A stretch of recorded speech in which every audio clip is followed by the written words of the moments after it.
There is no escape. Don't make me destroy you.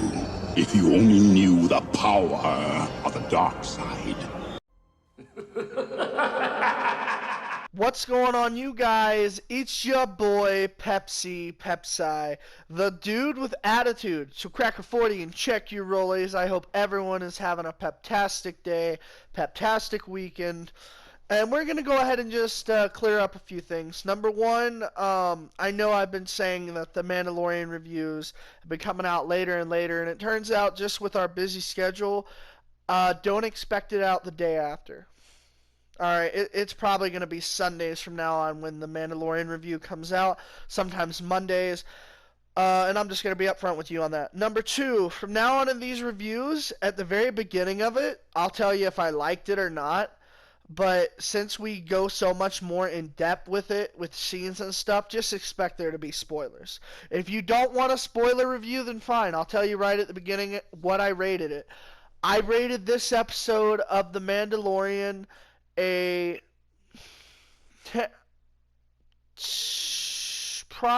my roommate rated it a 10 out of 10. I would have to rate it either an 8 or a 9 out of 10. There's only one thing I would have changed. So anyway, so there you go.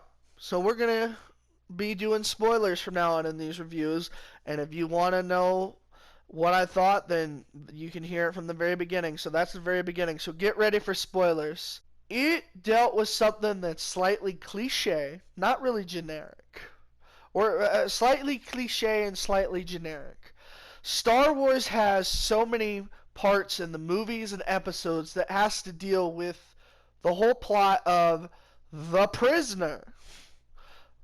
Take, for example, them saving Palpatine. Episode 3, Revenge of the Sith.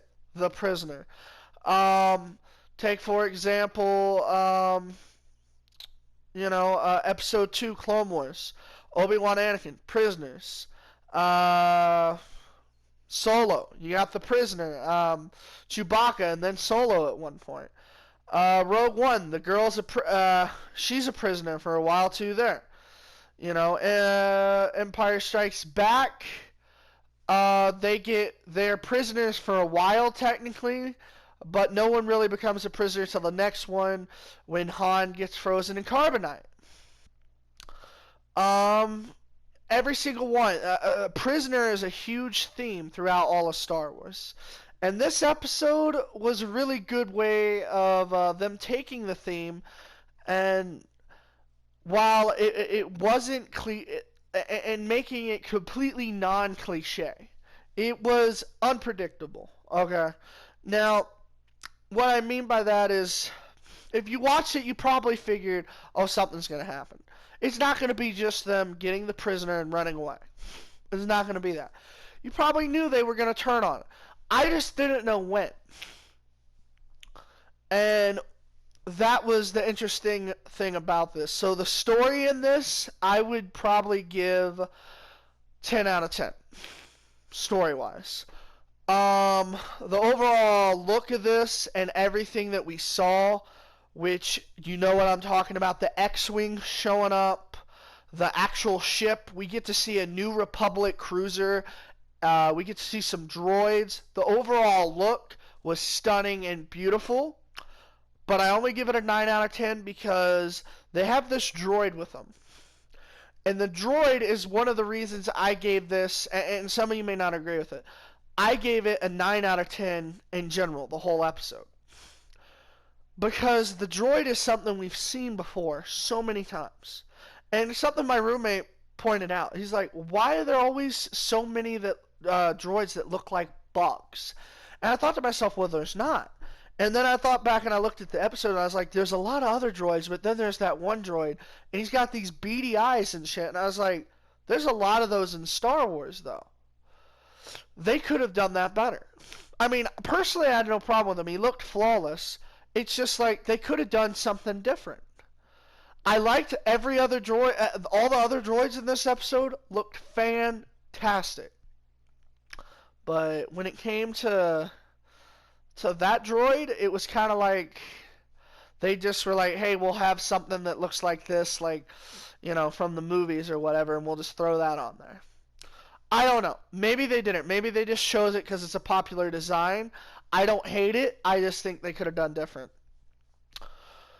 Story-wise, though, a lot of twists, a lot of turns. Of course, we knew Mando was going to escape. It was very interesting.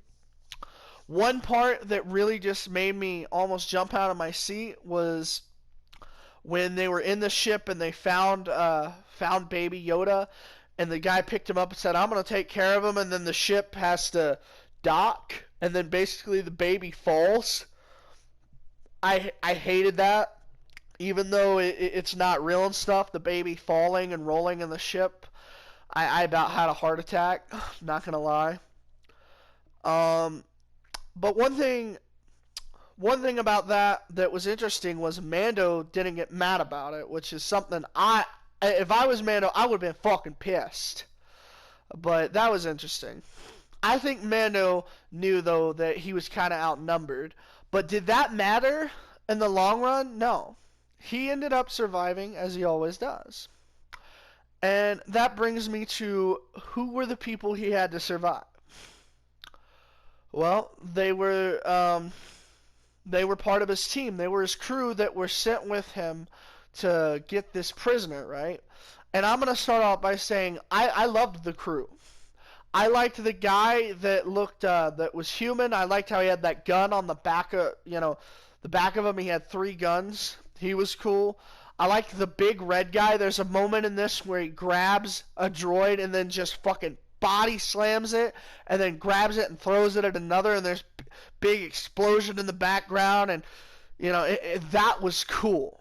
That was something where you take this guy that's huge and strong and he's muscular, right? And he actually showcases it again, in the show. And he showcases it in not just a way that he survives a fight or that, he stands around huffing and puffing. No, he actually fucking slams droids and throws them and destroys them with his bare fucking hands. I loved that. I also love the dynamic where, once again, Mando, he was in a situation where he didn't want someone to get hurt. We're seeing that this character, he's not like, he definitely cares. He's not someone that wants people to die just to die. And in this, he got to a point where he was willing to shoot and kill crew members on his team because they were going to kill this one New Republic soldier. The soldier ended up getting killed, and that was that. And that was still a little bit more that added just a little bit more to his character, as did other things. In this episode, which I'm starting to see a reoccurring theme, they want to get his helmet off. There's like 2 things that are reoccurring in this series now. 1, there's a bunch of cliffhangers. 2, they keep teasing his helmet getting taken off. Which I honestly think they're going to take a breather.